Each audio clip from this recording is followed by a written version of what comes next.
Yes, very good afternoon. Right, so yesterday we first completed with SQC1, yes, quality control for firms that perform audits and reviews of historical financial information and other assurance and related services engagement, in which we talked about the elements of the quality control system, namely LEHEM. Right, and in that we talked about engagement performance 5 points. One, there should be proper direction, supervision and review. Then EQCR, engagement quality control review. The work of one CA being reviewed by another CA in the same firm before the report is issued. An objective evaluation of the significant judgments made. Right, then we talked about consultation, then engagement documentation, and the last one, the differences of opinion. Right. Then we also saw the objectives of SQC1 and SA220 together.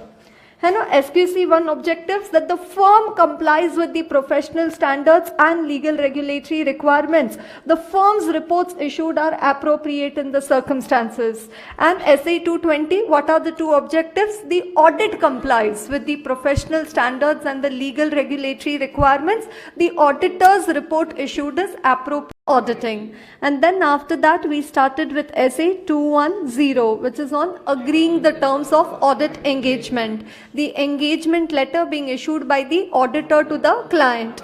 And very important in the engagement letter, first we talked about the preconditions for an audit.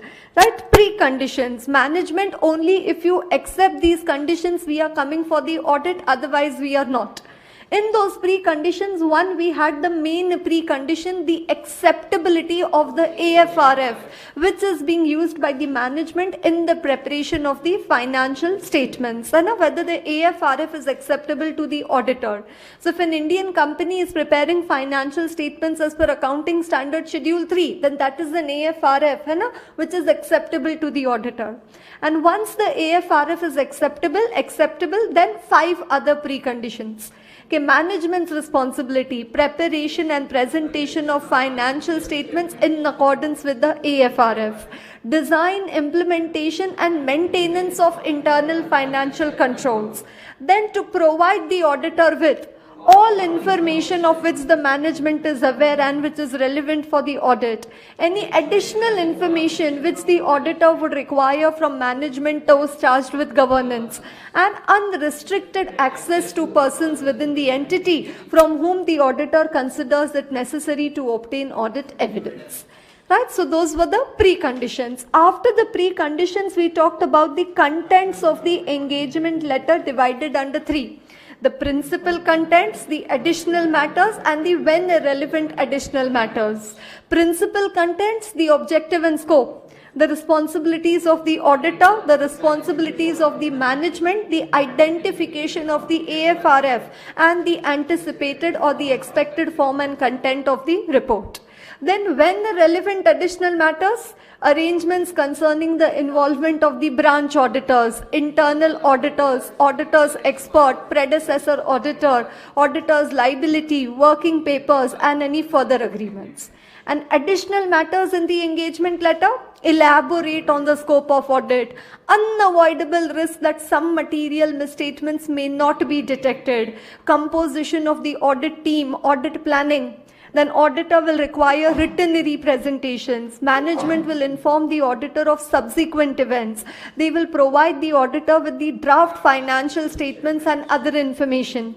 Then how the fees are going to be charged and a billing. Then the audit process is subject to peer review and also the acknowledgement of the audit engagement letter. Then limitation on scope imposed prior to acceptance of engagement. Auditor may decide not to accept only.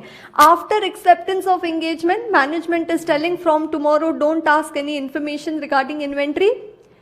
Yes, ask the reasons, the circumstances which necessitated the change. It may provide a lower level of assurance because of which the auditor is unable to obtain sufficient appropriate audit evidence. One, in that case, qualified opinion or disclaimer of opinion, or he may also decide to withdraw from the engagement. As such, for a recurring audit, you are not required to send a new engagement letter for each period. But there are circumstances which warrant the auditor to send a new engagement letter for each audit. And 7 changes and 1 misunderstanding. Change in management, change in ownership, change in nature and size of the entity's business, change in AFRF, change in laws and regulations, change in other reporting requirement, change in the terms of engagement, or any misunderstanding with the client as to the terms of engagement. AFRF is unacceptable, say German GAAP, but it is required by law regulation. That is why they are preparing. So it says, auditor, you can accept such an engagement, but 3 conditions. 1, you will not use the phrase true and fair. Then what phrase is he going to use? Prepared. Then after that, management will provide additional disclosures in the financial statements, and auditor will also make additional disclosures in the audit report. Then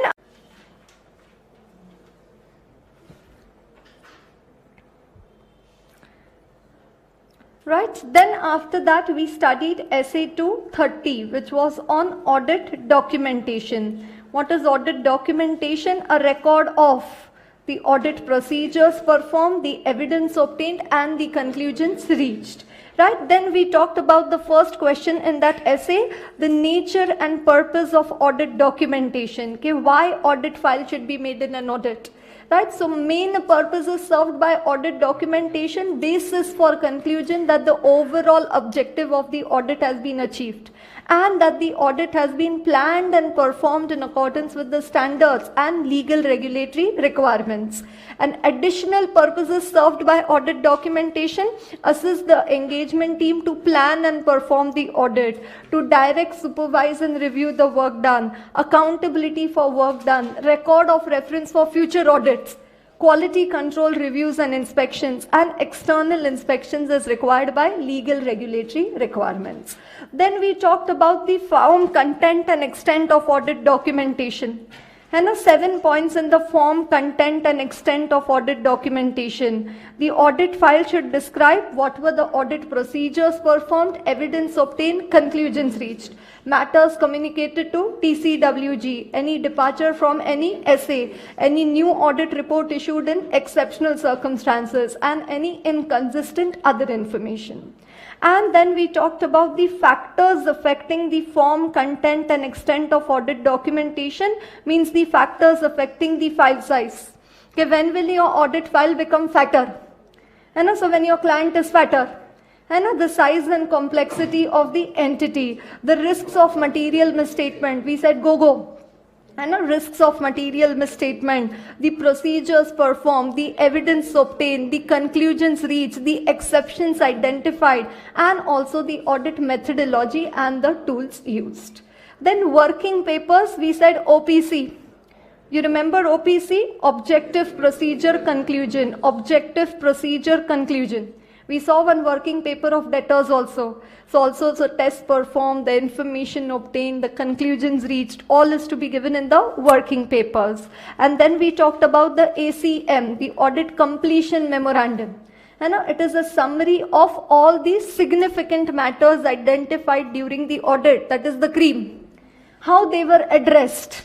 And that includes cross-references as to where the related information can be found in the audit documentation. Any essay not followed, you can mention it in the ACM. And again, what is the big time advantage of the ACM? Efficient, effective reviews.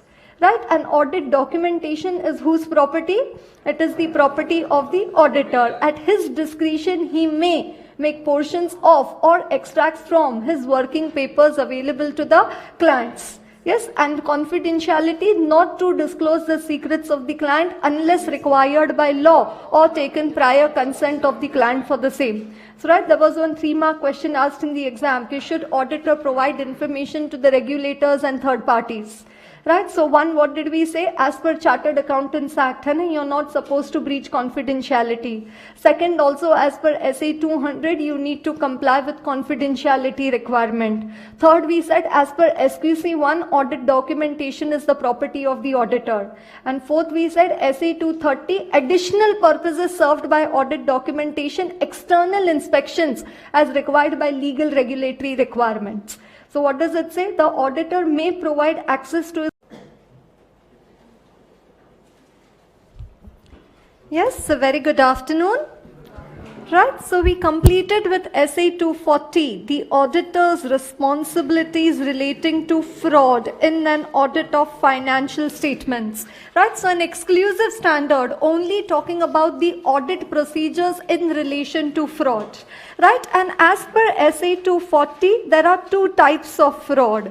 Fraudulent financial reporting and misappropriation of assets.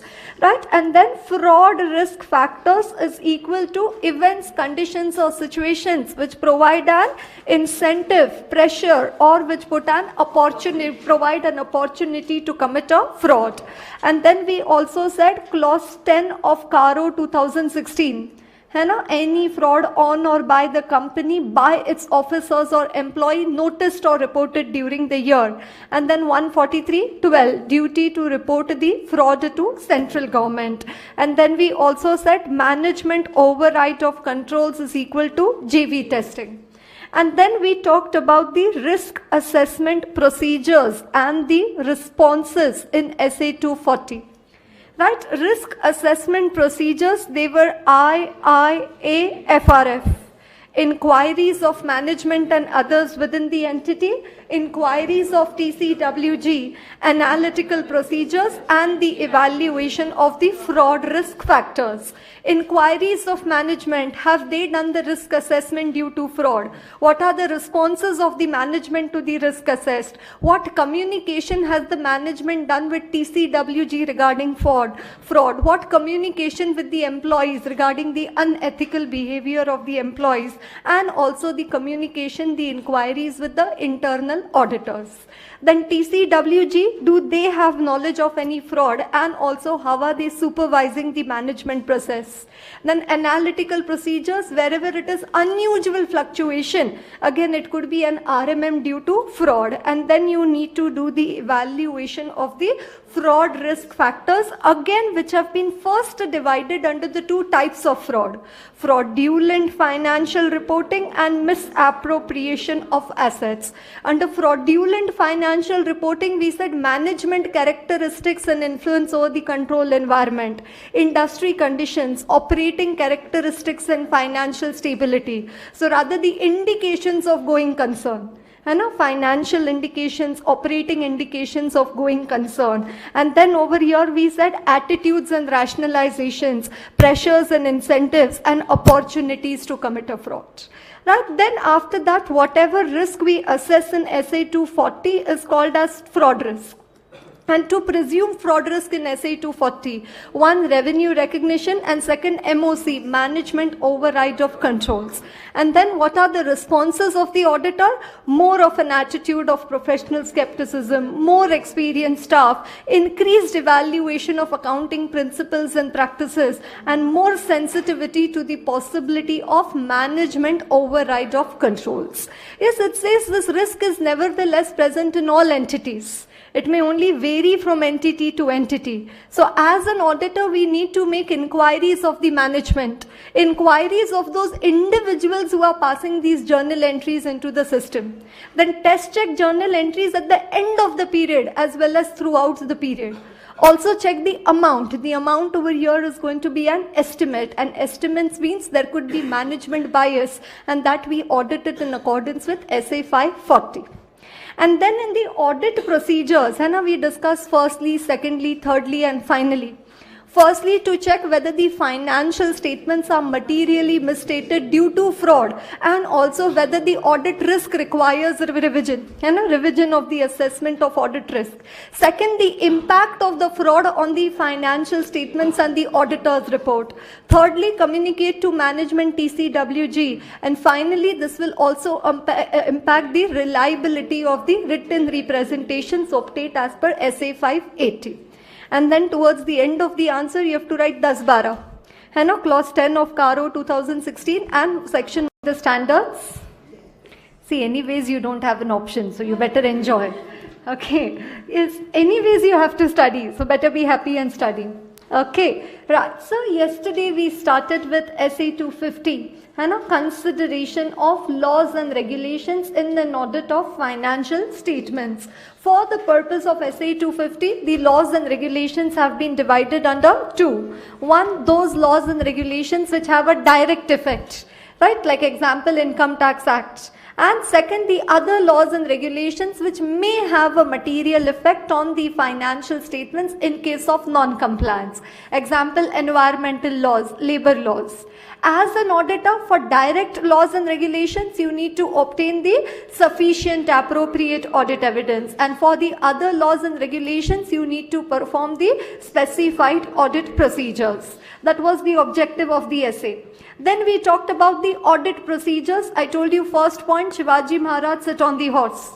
And understand, make inquiries of the management. Okay, what are the laws and regulations? Are you maintaining any register? Do you have a legal department? Have you communicated to the employees? What are the internal controls to comply with law?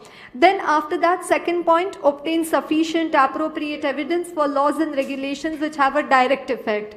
Third point, for other laws and regulations, perform the specified audit procedures, that is inquiries of management and inspection of correspondence with the regulatory authorities. Then procedure number 4, remain alert throughout the audit to identify instances of non-compliance. Because what is the funda of the auditor? Directly ask and indirectly check. And whose responsibility to comply with laws and regulations? Management responsibility. So obtain the written representations from the management in this regard. Okay, all laws and regulations which are applicable to the entity have been complied with, and any non-compliances have been disclosed to the auditor.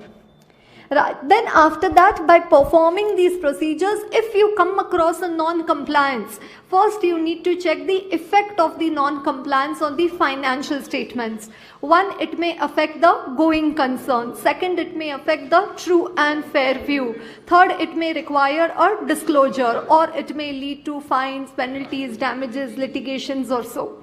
Then the reporting of non-compliance is to be done to the management, to the shareholders and to the regulators. To the management, you will communicate it to the next higher level of management. However, if there is no next higher level, then seek legal advice. Right, to the shareholders by modifying your opinion in accordance with SA 705, and to the regulator depending upon the requirements of laws and regulations. And then we talked about the indications of non-compliance. And an indicator because of which you may think kuch to non-compliance hoga. Payments. Can you tell me the list of payments? Fines, penalties, bribes, excessive sales commission, payment for purchases which is significantly above or below the market price, payment to number of bank accounts, payments to companies registered in tax havens, very good. Payments through bearer checks, payments to another country other than the country from where the goods services originated, or bolo, payments without exchange control documentation, payment of high legal fees during the year. And then other than payment, what are the other points? Investigations by regulatory organization, then information system failure and the adverse media comment. Right. Then after that we came to SA 260, communication with those charged with governance. What, whom, when and how. Yes, to whom to communicate? To the appropriate persons as defined in the organization structure. And if not defined, you need third one, factors affecting the form of communication. Next standard that we studied, SA 265, communicating deficiencies in internal control to those charged with governance and management. And a letter of weakness or the management letter, Pune to Bangalore, Solapur parcel. Step 1 of the standard, identify the deficiency, go to the root cause, conclude that it is a deficiency. Step 2, check whether the deficiency identified is a significant deficiency in internal control. Here the standard has given us the indicators of significant deficiency. And now we said management override of controls.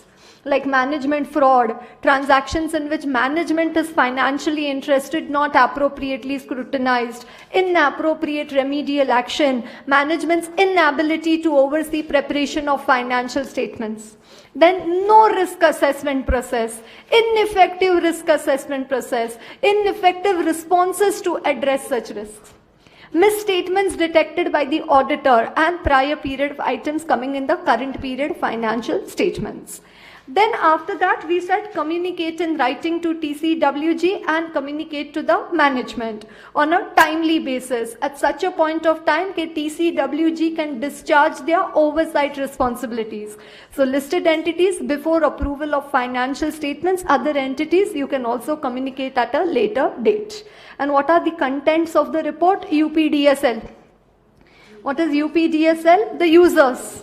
This report, the letter of weakness ka report is for the audit committee, board of directors, management and others within the organization. Second, the purpose of the audit is to reach Bangalore.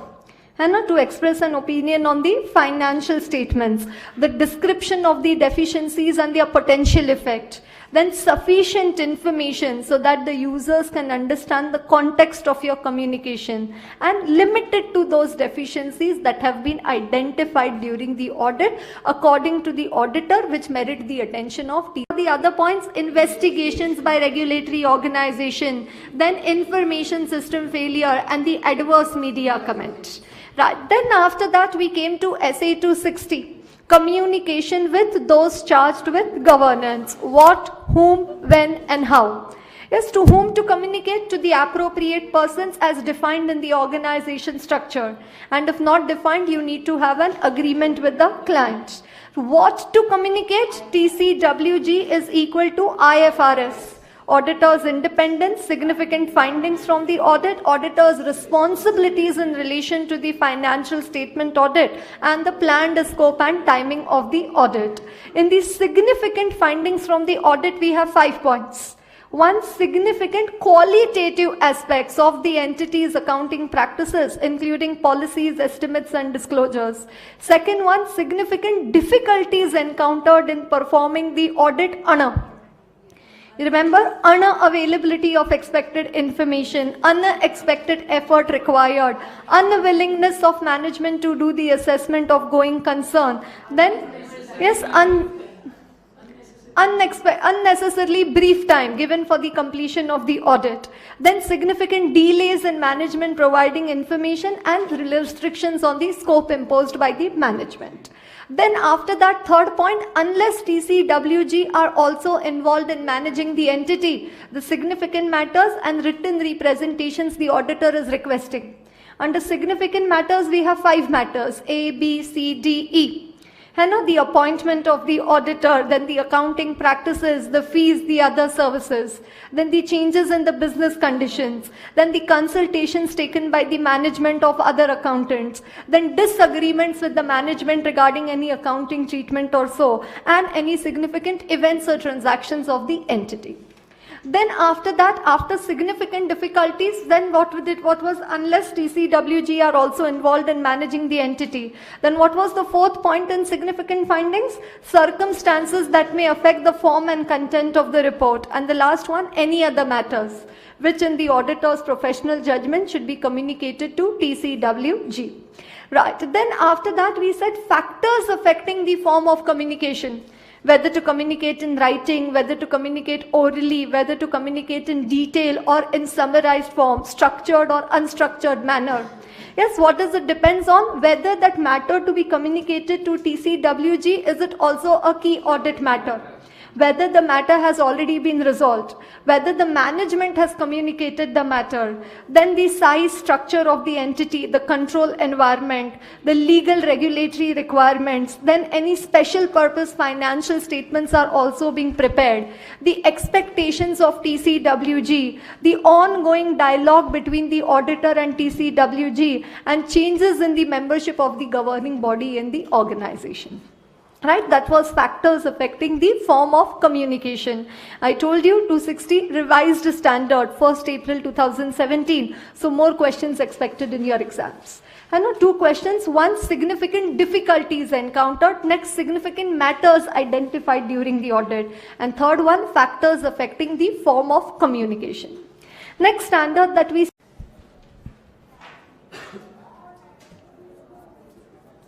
Yes, a very good afternoon. Right, so we completed with SA 299, then SA 402, SAE 3402, SA 600 and SA 610. Right, 299 was regarding the responsibility of the joint auditors, yes, wherein the joint auditor shall divide the work by mutual discussion, right, and any area of work which is important in nature may not be divided and may be carried on by all the joint auditors. And then this division of work amongst the joint auditors should be documented. It should be in writing. It should be signed by all the joint auditors. It could also be communicated to the client, and it facilitates the coordination of work amongst the joint auditors. Sharing of responsibility. Who is responsible for the work which is divided? The respective joint auditor to whom that work is allotted. And what are those areas where the joint auditors are jointly and severally responsible? Yes, work for areas for work which is not divided. Then, deciding upon the nature, timing and extent of the audit procedures. Matter relating to all brought to the attention by one of the joint auditor. Whether financial statements are in compliance with the legal regulatory requirements. Whether audit report is in accordance with the laws and regulations. And whether they have obtained the informations and explanations from the management. Right, generally they agree upon a common report to be issued, but in case of differences of opinion, they may report separately, not bound by the views of majority of joint auditors. Next, after that, we came to SA 402 and SAE 3402. And 402, first we saw 10 definitions. User auditor, user entity, service auditor, service organization, sub-service organization, complementary user entity controls, type 1 report, type 2 report, and inclusive method and the carve-out method. Then what was the first step of the standard? Understand. And then the nature of the services provided by the service organization, that was the ATF top 10, and a Samir and Company, so SMIR. The significance of the services provided by the service organization, the materiality of the transactions, the degree of interaction between the user entity and the service organization, and the nature of relationship, again between the user entity and the service organization. Then sources to obtain information regarding service organization, then audit procedures. What were the audit procedures? First, check whether there are any complementary user entity controls. However, unable to obtain evidence from those, then you will have to perform TOC at the service organization. 3 options. 1, obtain a type 1 or a type 2 report if available. 2nd, visit, contact the service organization. And 3rd, send another auditor on your behalf. Right. In case of a modified opinion, the user auditor can make a reference to the work of the service auditor, but continues to be responsible. Then SAE 3402, we said suitable criteria. Description of the system, design of the system, and operating effectiveness of the system. Description of the system, whether it is a type 1 or whether it is a type 2 report, the nature of services provided, the types of services provided, the procedures by which transactions are initiated, recorded, processed, corrected, correction of incorrect information, dealing with significant events and conditions, process used to prepare the reports, complementary user entity controls, control objectives, and the 5 components of control. Then in case of a type 2 report, any changes in the control during the period. And 3rd, in the description, this information is for a broad range of common users. Then in the design of the system, have they done the risk assessment and whether accordingly the controls have been suitably designed to provide a reasonable assurance. And then last one, whether these controls have been consistently applied throughout the period. Right, so that was SAE 3402, assurance reports on controls at a service organization. Then we came to SA 600. SA 600, then SA 610, and then SA 620. Right, SA 600 is regarding using the work of another auditor. This another auditor means the branch auditor, right? And what were the points for the branch auditor? 1 C cube. Then we had ADV, and a C cube ADV. What was C cube ADV? One, consider the competence of the branch auditor if he is not a chartered accountant. Second, coordinate with the other auditor while planning the work. Consider the significant findings of the other auditor. Advise the other auditor as to the significant accounting, auditing and reporting requirements. Discuss with the other auditor if need be, and visit the other auditor if required. You understand? So we said na ekdam chote bhai ke jaise. Why? Because continues to be responsible. And if the branch auditor has modified his opinion, not compulsory that company auditor also has to modify. But what he needs to do, he needs to document in his audit file the reason how he has treated the qualification, the manner of dealing with the qualifications or the adverse remarks in the branch auditor's report. Yes, the principal auditor has to document. And then we said the principal auditor should clearly mention in his report the extent to which the financial statements have been audited by the other auditor. So we also saw an example of the other matter paragraph, I think page number 1.142. Other matter, okay, we did not audit the financial statements, audit the 8 branches which have been audited by the other auditor. Right, so that was SA 600, using the work of another auditor. 610, using the work of the internal auditor. And here we again said general evaluation and the specific evaluation of the internal audit function, and then whether to take any direct assistance from the internal auditors, and in that case to direct supervise and review the work of the internal auditors. You remember direct assistance from the internal auditors. In that case, you need to direct supervise and review their work. Under general evaluation, we had 3 points, OCA. What were those 3 points? One, the objectivity, the status, the value, the organizational status of the internal audit function. Second, the technical competence of the internal auditors. Are they the members of relevant professional bodies? Do they have the knowledge of the AFRF? What are the training, hiring policies of the firm? Do they have the technical training and proficiency as internal auditors? And the last one, the systematic and disciplined approach, including the quality control. Right, and specific evaluation, what did we say? Whether the work of internal auditors has been properly planned, performed, supervised, reviewed and documented.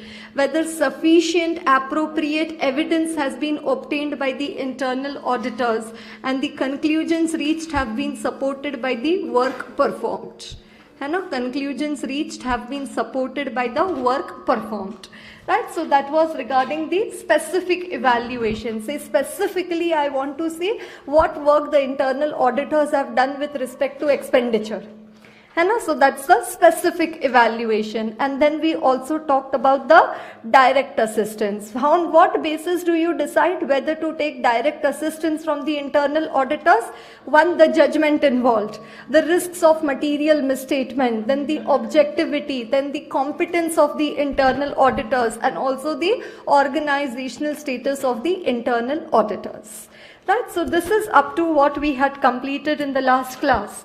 Right, so now coming to the next standard, which is SA 620 and the legal regulatory requirements. The auditor's report issued is appropriate in the circumstances. Right, then after that we came to SA 300, planning and audit of financial statements. Right, first we talked over there about the objectives or the advantages of audit planning, AAPPEE. Appropriate attention is devoted to important areas of audit. Potential problems are promptly identified. Work is conducted in an efficient, effective manner.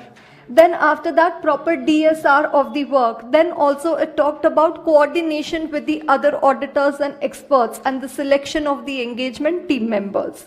Then an important question which we discussed in SA 300 was regarding the preliminary engagement activities. Right, for a recurring audit engagement and for an initial audit engagement. For an initial audit engagement, we had 2 extra points. No objection certificate, if any, from the predecessor auditor, and knowledge of client's business. Then engagement letter, wherein the preconditions for an audit would have been given. Then whether you can comply with the ethical requirements, including independence. These 2 points will be for both, for recurring audit also and for initial audit also. And for a recurring audit, the continuance of the client relationship, and for an initial audit, the acceptance of the client relationship. Then after that, we talked about the factors to be considered in the development of an overall audit strategy or the audit plan. So we said strategy comes before, which is later on followed by a plan. Yes, strategy would be deciding upon the objective, and plan would be actually performing the procedures. Right? What does it say? As and when there is a change in strategy, you may also have to make a change in your plan. And your plan, it says you can't prepare the entire plan at one time. Like if once you perform the plan for performing risk assessment procedures, then you need to wait to perform the risk assessment procedures, because the results of risk assessment procedures will help you to determine the further audit procedures. And then a very important question, factors to be considered in the development of the overall audit plan or the audit strategy. The objective and scope of the engagement. Then after that, professional judgment, which area significant effort is going to be required. Then the results of the preliminary engagement activities. Then the laws and regulations which are applicable to the entity and how the entity is complying with those laws and regulations. Then the risk assessment procedures. Then nature, timing and extent of resources, selection of engagement team members, and the DSR. Right, then to be completed with SA 315, 330 and 450, yes, which was regarding the risk response and reporting. Yes, SA 315, identifying and assessing the risks of material misstatement through understanding the entity and its environment. And over there in that standard, first we saw the sources of misstatement, ODI. Omission of financial statement, element, account or information, omission of disclosures which is required in accordance with GAAP, disclosures not in conformity with GAAP, difference between the judgments of the auditor and the management, incorrect accounting estimate, inaccuracy in gathering or processing data from which the financial statements are prepared. Then after that, we talked about the risk assessment procedures, IAOR. Inquiries of management and others within the entity, analytical procedures, observation and inspection, and then also a few related activities. Then after that, understanding the entity and its environment, you need to understand 6 things. External, internal, then the past, the future, and the accounting system and the internal control system. External, the industry, regulatory and the other external factors. Internal, the nature of the entity including its operations and ownership structure, governance structure. Measurement and review of the entity's financial performance. The objective strategies and the related business risks. The selection and application of accounting policies, and also the 5 components of the internal control system, namely CRISM. What is CRISM? Control environment, risk assessment, information system and communication, control activities and monitoring. Then we also saw information technology, what are the benefits and what are the risks associated with the use of information technology. And then after that, finally, we assess the risk of material misstatement, which could be at the financial statement level or assertion level. And further, what did we study? Okay, assertion level, further you need to check which assertion is the risk. Right. Then after that, we saw कि when does an RMM require special audit consideration? यानी कि when does it become an SR? and a significant risk. When the risk is a risk due to fraud, related parties, complexity of the transactions, unusual transactions, significant measurement uncertainty, or significant changes in the economic regulatory environment. And then we saw some examples of conditions and events that may indicate an RMM. Like, operations in regions that are economically unstable, and operations, then the lack of personnel with appropriate financial reporting skills, investigations by regulatory organization, shortages of supplies, change in the supply chain of the company, right? So those were conditions and events which indicate a RMM, right? Then after SA 315, we came to SA 330, the auditor's responses to assessed risks. So first in the standard, we talked about the overall responses to the RMM at the financial statement level. And we said more.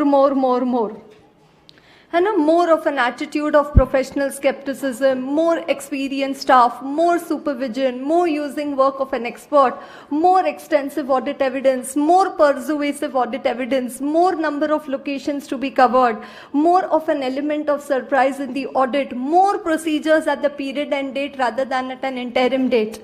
And it says a combined approach of TOC and substantive would be an effective approach. Right. Then after that, we talked about tests of control and substantive procedures. What if you've performed TOC in the previous audit and that there is no change in control since they were last tested? Then its standard says that auditor, you need to perform the retesting of controls at least once in every third audit. If based on understanding of the entity, there is no change in control since they were last tested, the auditor should perform the retesting of controls at least once in every third audit. So one audit you did TOC, 2 audits you can go on a holiday. Then again the 4th audit you'll have to do TOC. Again 2 holidays, then again TOC. However, what are the circumstances which will warrant the auditor to reduce the period of retesting of controls? Weak control environment, weak monitoring of controls, weak general IT controls, changes in the personnel, changes in the circumstances, nature and size, and also inappropriate manual intervention. And then substantive procedures, we have 4 prakar.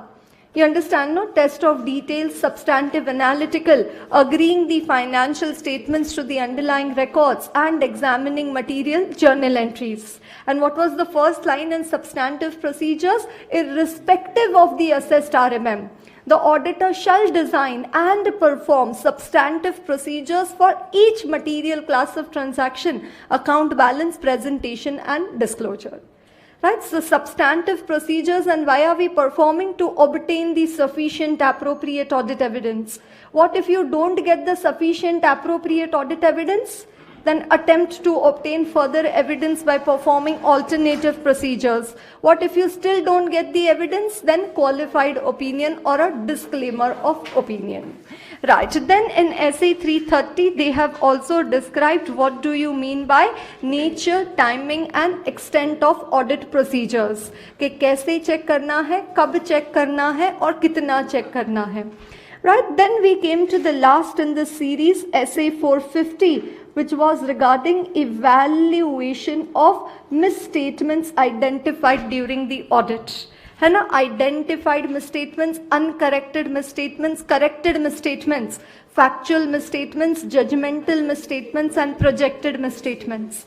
Right? Then we said step 1 in the standard, auditor accumulates all the misstatements identified during the audit other than those which are clearly trivial.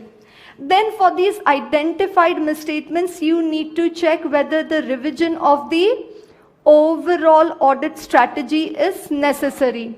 Yes, the audit strategy may require revision. 1, if the misstatements have already exceeded materiality or where they may exceed materiality.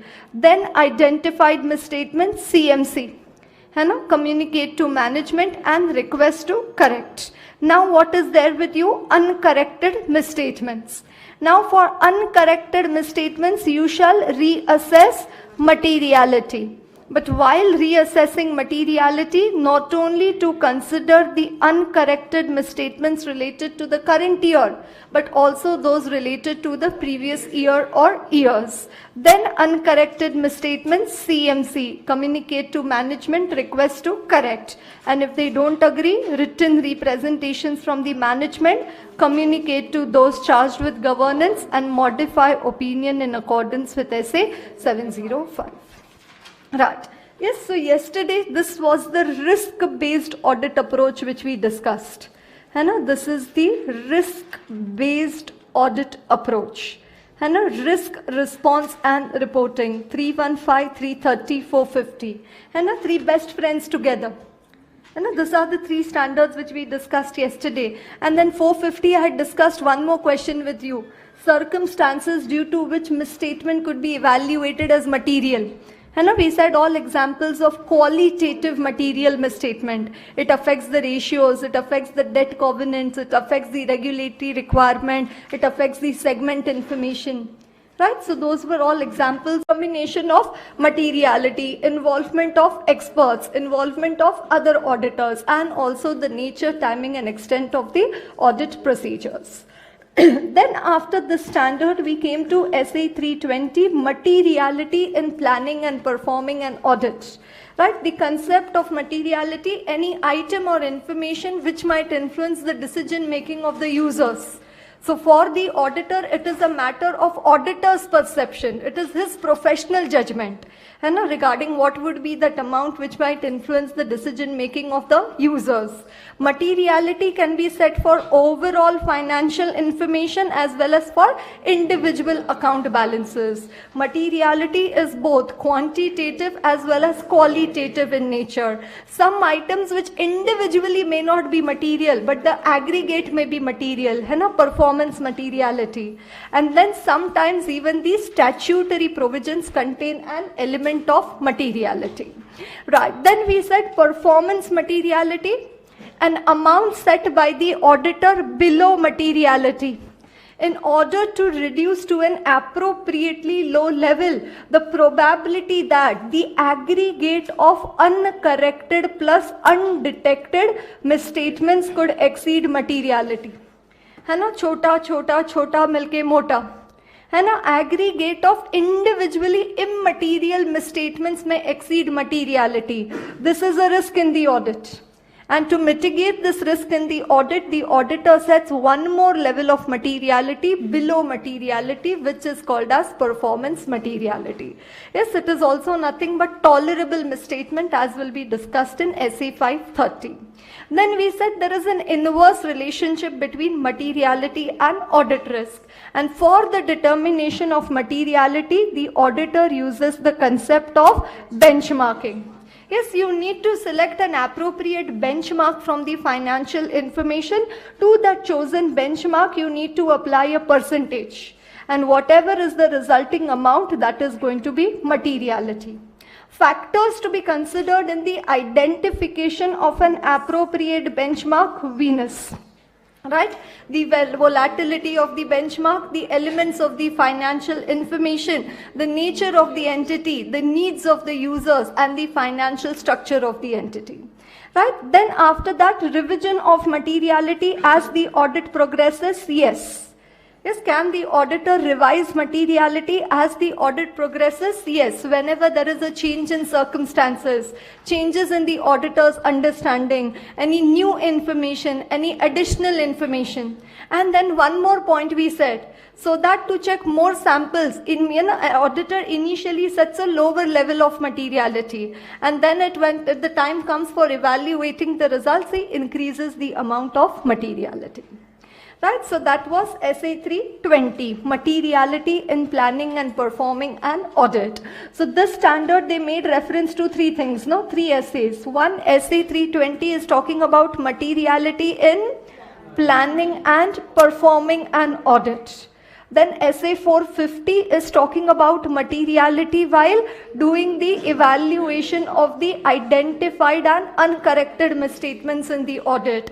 And SA 300 says that auditor, you need to consider materiality right from the planning stage of the audit again, yani ke while identifying and assessing the risk of material misstatement. So when we saw one case study, you know, these were the three references to materiality which we saw in that. 320, 450 and 300.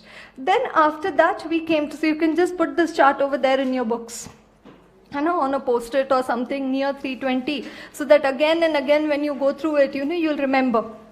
Material, or wherever that chart is, whatever, in whichever answer it has been discussed in the books.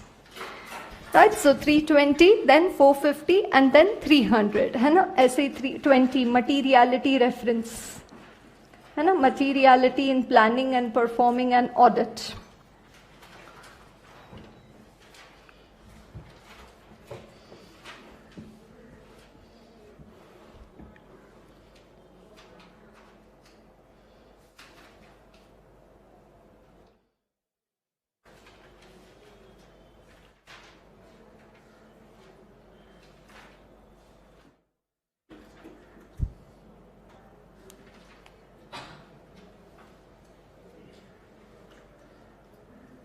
CWG. Right, then after that we started with the 500 series. Right, 500 we've already done audit evidence. Then yesterday we started with 501, audit evidence specific consideration for selected items. 3 selected items over there: existence and condition of inventory, completeness of litigations and claims, and presentation and disclosure of segment information. What was the first one? Existence and condition of inventory, divided under 2. Inventory of the client, which is with the client, and second, inventory of the client but which is lying with the third party.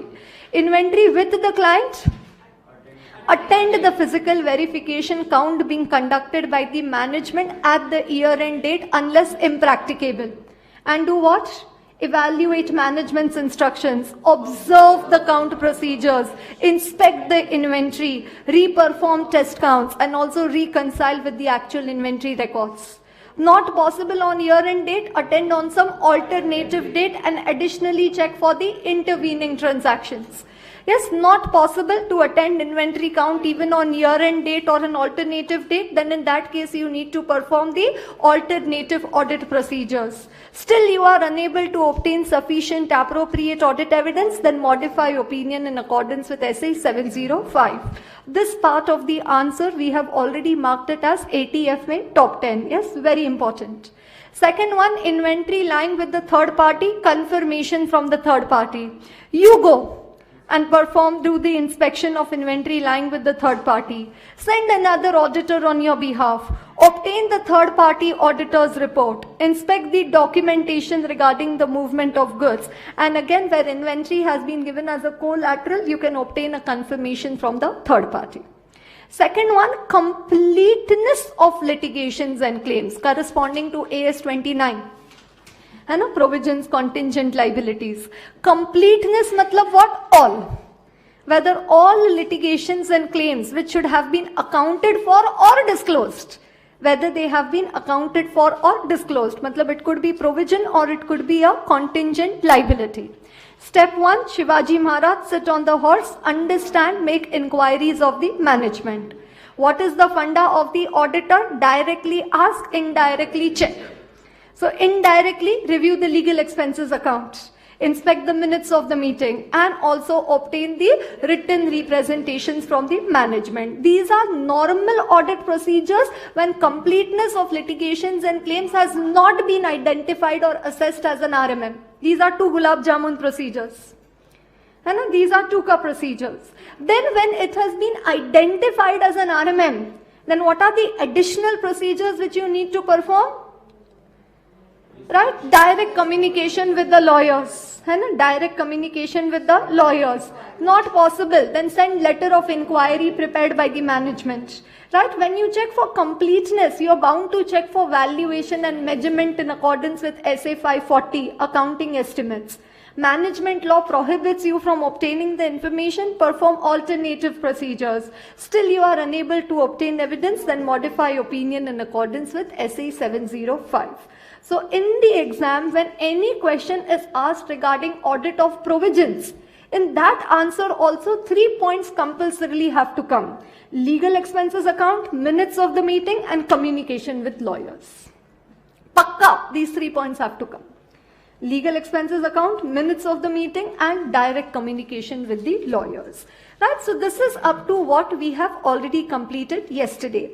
Now coming to the last selected item of SA 501, which is regarding the presentation and disclosure of segment information. Which is regarding the presentation and disclosure of segment information. Yes, can anybody tell me which is the corresponding accounting standard? AS 17, no? Segment reporting. What does AS 17 say? Okay, the performance of the company can be classified under business segment or geographical segment. Out of that, one has to be the primary segment and the other will be the secondary segment. One out of them has to be the primary segment and the other will be the secondary segment. So like, if business segment is geographical, like you say, the company is into salt and software. That is the primary segment. And then after that, you have to give the geographical segment, say inside India and outside India. You understand? Inside India and outside India. So business segment and geographical segment and primary segment and secondary segment. Okay, now we have to study how to do the audit of the same. So say in the notes to account of Reliance Industries, this segment information has been given. How to do the audit of that segment information is what we are discussing in SA 501. Say in the exams, in the audit paper, it comes question number 7, write short notes on presentation and disclosure of segment information. So now students who have not studied a standard or who don't know that there is also an auditing standard about this will start writing the companies to which AS 17 is applicable.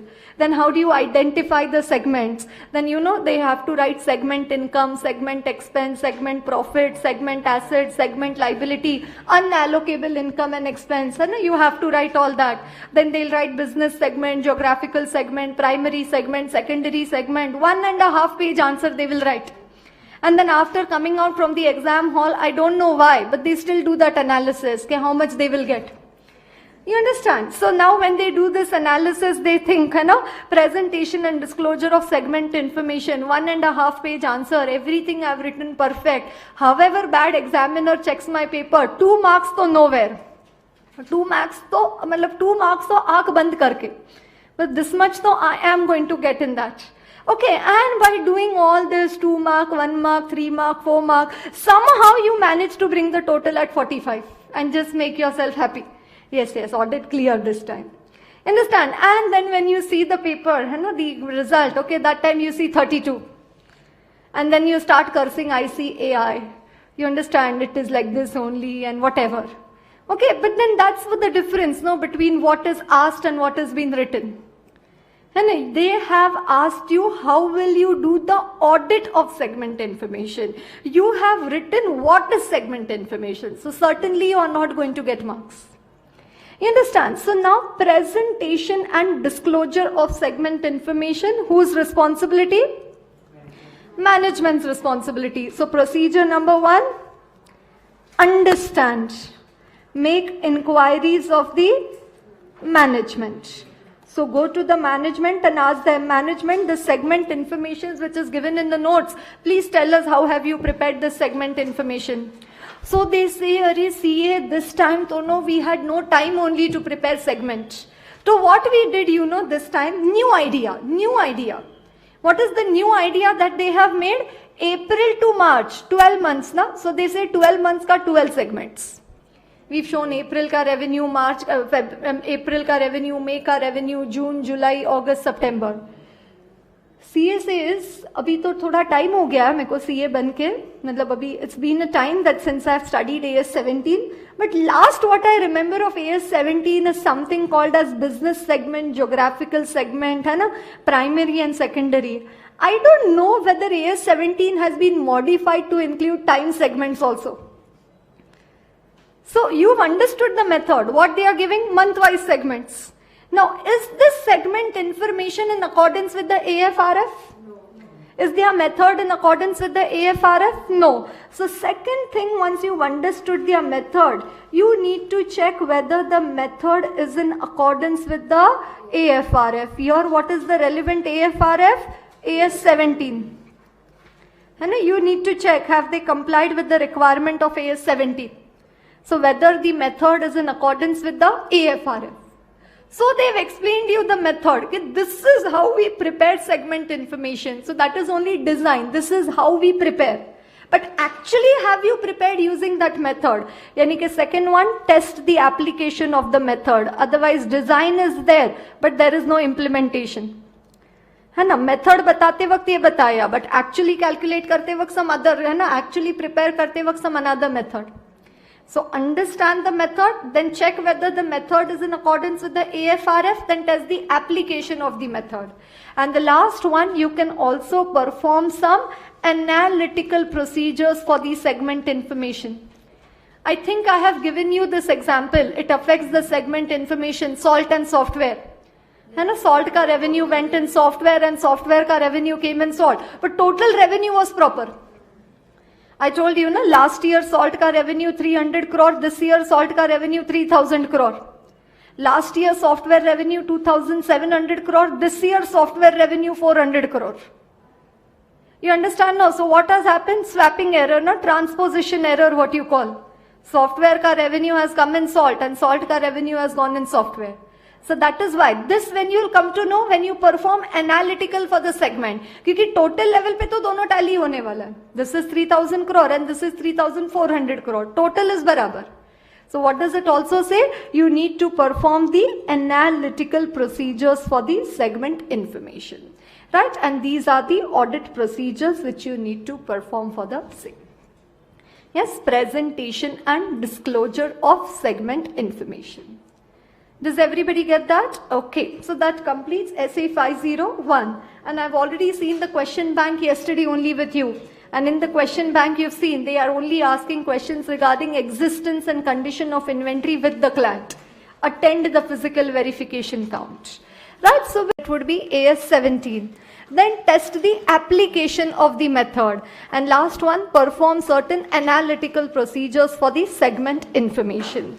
Then after that we came to a very important standard. The standard itself is an ATF, SA 505, which is on external confirmations, which is a direct written response to the auditor from a third party. One of the most reliable evidence which can be obtained by the auditor. For the auditor to get an external confirmation from the third party, first the auditor has to send to the third party a confirmation request. This confirmation request could be a positive confirmation request or a negative confirmation request, or open or closed. Positive, whether the third party agrees or disagrees. When in both cases they have to reply, it is positive. And negative, only when the third party disagrees, it has to reply. So what are the situations where negative confirmations may be used? Inherent and control risk is low, balances are low, error rate is low, and the reason for auditor to believe that the respondent will disregard these requests is also low. An open confirmation request where the amount is kept blank, and closed confirmation request wherein the amount is mentioned. Then we talked about the external confirmation procedure. And selecting the items for confirmation, designing the confirmation request, communicating the confirmation request to the appropriate third party, obtaining the response and evaluating the information. Selecting items for confirmation, you selected the items and management refuses to allow the auditor to send a confirmation request. So first you will ask the reasons to the management. Check for the validity and the reasonableness of the reasons given by the management. You may also alter the nature, timing and extent of the other audit procedures and also your audit risk assessment.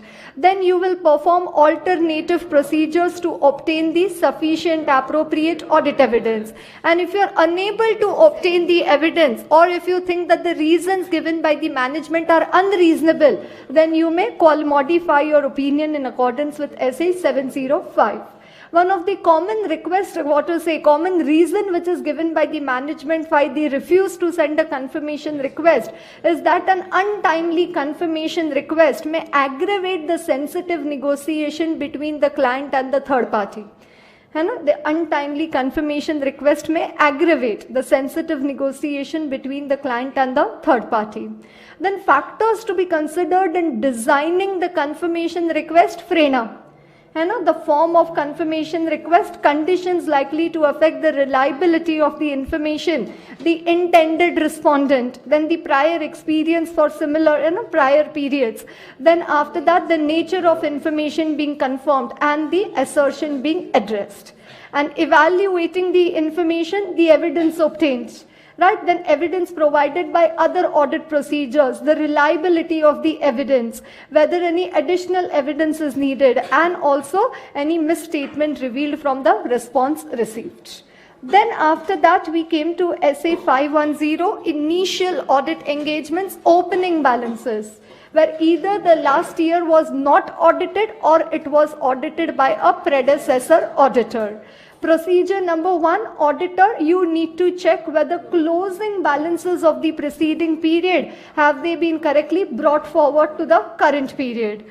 Procedure number 3, to check whether accounting policies have been consistently applied. And procedure number 2, to check whether there are any misstatement in the opening balances. That is divided under 2 possibilities. Prior period was audited, prior period not audited. Prior period audited, place reliance on the work of the predecessor auditor unless there is an indication of misstatement. Obtain the audit report of the predecessor auditor and again check the consistent application of the accounting policies. Prior period unaudited. Now you need to obtain the evidence for the opening balances, and for that the connected records may be examined. Right, then after that we came to SAS. Then we said if you are unable to obtain evidence regarding opening balances, qualified or disclaimer. And what if there is a material misstatement in the opening balances, qualified or adverse. Right, then we came to SA 520, which is on analytical procedures, evaluation of financial information through analysis of plausible relationships among financial and non-financial data. Wherever it is inconsistent, we investigate in detail. SA 315, we talk about analytical procedures at the planning stage. And SA 520, we talk about analytical at the substantive procedure stage and near the end of the audit, that is conclusion stage. That means analytical are to be followed throughout the audit. While performing analytical procedures on the current year financial information, ya to you can do some comparisons or you can check for certain relationships. Comparison of current year financial information can be done with the prior periods, or it can be done with similar industry information, or it can be done with the anticipated results, yani ke the budgets. Yes, relationship of financial information, you can check it with the non-financial information, or you can do some trend analysis or some ratio analysis. Then when you come to substantive, there is a competition going on between two. Detailed checking or analytical checking, detailed or analytical. First, you should see whether analytical can be done, because detailed to can always be done. So what we discussed, factors to be considered while using substantive analytical procedures: suitability, reliability, expectation, and materiality. And a suitability, depending upon the effectiveness of controls, the RMM, the nature, the assertion, we decide whether it is suitable, the materiality of the item, whether it is suitable to perform analytical. Then the reliability of the data, the source of the data, the nature of the information, the controls over the preparation of the data, and the comparability of the data. Then are you able to build up an expectation to identify a misstatement? And what is the difference between expected value and actual value that is acceptable without further investigation? So that is nothing but materiality. Right. And analytical towards the end of the audit, Okay, whatever is your understanding and whatever is your conclusion, whether these two are consistent is why you perform analytical near the end of the audit. Next standard which we started with, SA 530, which is on audit sampling. Right, we saw a few definitions over there like population, then sampling risk. The risk that the sample may not represent the population. The risk that the auditor reaches an erroneous conclusion on account of the sample selected. The risk that the conclusion which the auditor has formed by checking the sample and the conclusion which he would have formed had he checked the entire population could be different is sampling risk. And two things happen because of sampling risk. Either your opinion may go wrong or it may lead to additional work.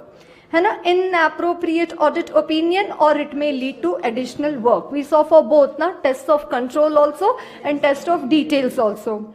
Then after that we saw non-sampling risk, then stratification, subdivision of the population, then tolerable misstatement, a monetary amount set by the auditor about which he seeks to obtain an appropriate level of assurance that the actual misstatement in the population does not exceed the monetary amount set by the auditor.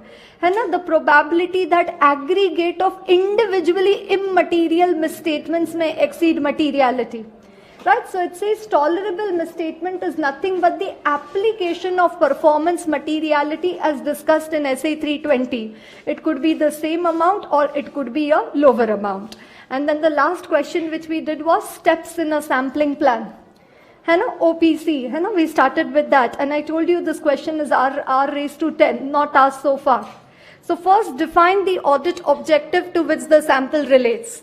Then population, number of population items, sampling unit, sample selection method, sample parameters such as confidence level and accuracy, then sample size, then sample selection technique, draw the sample, evaluate the sample, check whether any adjustment to the original plan is needed, evaluate the changes, and then finally you need to formulate. Yes, a very good afternoon. Right, so yesterday we first completed with SA 530, which is on audit sampling, right, in which we first discussed the sample selection methods, random selection, systematic selection, monetary unit sampling, haphazard selection, and the block selection. And then in SA 530, we also discussed what are the advantages of statistical sampling. Okay, it yields the same result. It's an objective method. You're taking only calculated risk, right? There is what you say, that based on the theory of mathematics and probability, you can quantify the sampling risk. Deviation of errors can be done, and sample size does not increase with the increase in the population. Then after that, we came to a showroom standard, SA 540, auditing of accounting estimates, including fair value accounting estimates and related disclosures. Right, so accounting estimates, an approximation of a monetary amount in the absence of precise means of measurement. And whenever you are doing the audit of an accounting estimate, you need to check how much is the estimation uncertainty. And how much is the inherent lack of precision in its measurement. And the more the degree of estimation uncertainty, the more would be the risk of material misstatement. Right, what are the areas where you could say there is high estimation uncertainty? Right, pending litigations, then measurement techniques which are not generally recognized. Then after that, prior period financial statements, the estimates and the actual outcome, and they are making use of those specialized models. Then fair value accounting estimate, wherever in the determination of the accounting estimate you have to determine the fair value. Like, share-based payments, assets held for disposal, complex financial instruments which are not actively traded, then goodwill, intangible assets valuation, all those are fair value accounting estimates. Right, and we said whenever you are doing the audit of an estimate, you always need to be skeptical regarding the indicators of management bias. That is lack of neutrality by the management. And then in 540, we discussed the risk assessment procedures and the responses. Right, what were the risk assessment procedures? Understand, make inquiries. of the methods being used by the management, understand the internal controls in the organization. Check the assumptions and data which is being used by the management for the computation of estimates. Okay, whether the assumptions are reasonable and whether the data is objective. Also perform analytical procedures, yani कि compare with past experience, compare with independent estimates. Then you may also use the work of an expert.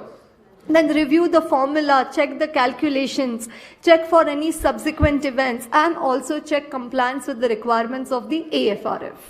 Right? Then after that we came to the responses. Now the auditor starts raising his voice. Whether the method of measurement used by the management, is it appropriate in the circumstances? Then what does it say? How did the management address estimation uncertainty? How alternative assumptions have been rejected by the management? Then management's decision to recognize or not to recognize an estimate in the financial statements.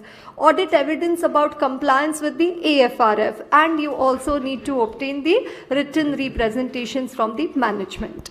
Next standard which became entire standard being an ATF SA 550, which is on related parties. And we said 4 terms, no? Related parties, and then RTID. Relationships, transactions identified and disclosed. And then in 550 also we talked about the risk assessment procedures and the responses. What were the risk assessment procedures? Understand the entities, related party, relationships and transactions. And then maintaining alertness when reviewing records and documents. Right, which records and documents can give you information regarding related party?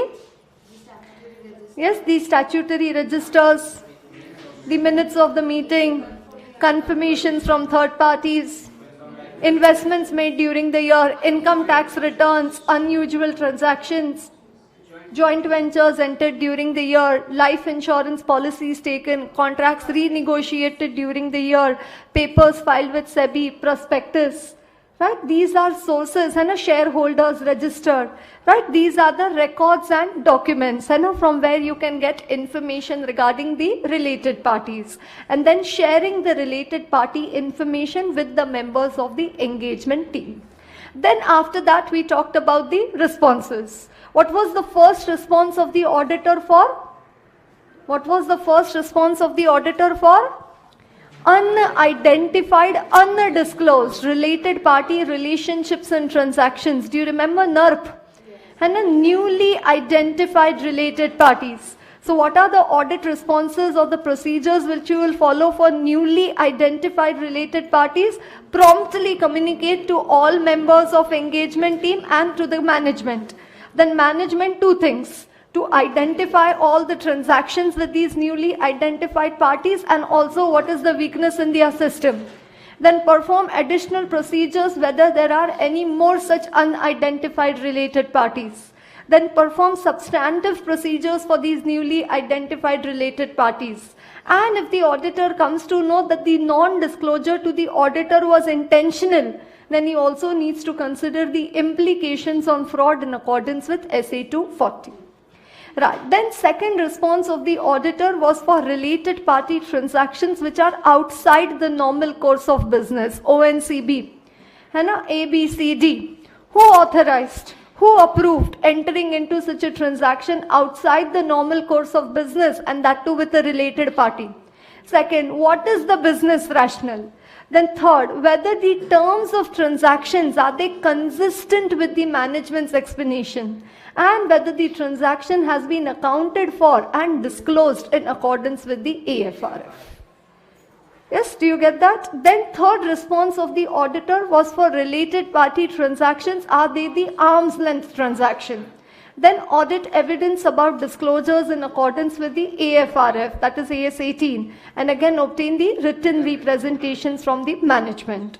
So I told you now generally when a question is asked regarding related parties, what all references are you going to make? 1 SA 550, then AS 18, then Companies Act 2013, and then also clause 13 of CARO 2016, which is regarding related parties.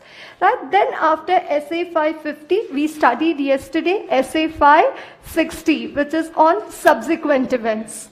है ना, events occurring after the date of the financial statements till the date of the auditor's report, and facts that become known to the auditor after the date of the auditor's report. After the date of financial statements till the date of auditor's report, it could be a type 1 event or it could be a type 2 event. Type 1 event will require adjustment and type 2 event will require disclosure. As an auditor for type 1, type 2, we would like to obtain sufficient appropriate audit evidence. And for facts, that had these facts been known to the auditor on the date of the report, it would have caused the auditor to amend the auditor's report. And to facts, you need to respond appropriately. Right, then what were the audit procedures to identify subsequent events? What was the first and last point? Understand, make inquiries of the management. And last point, obtain the written representations from the management. And beach mein, what were the points? Read the latest. Right, the minutes of the meetings. Read the latest, the minutes of the meeting. Then the budgets, the cash flow forecast, etc. Then we said the interim financial statements and also the latest position of the legal cases. Right? Also read about the latest position of the legal cases. Right? So those were the audit procedures to identify subsequent events.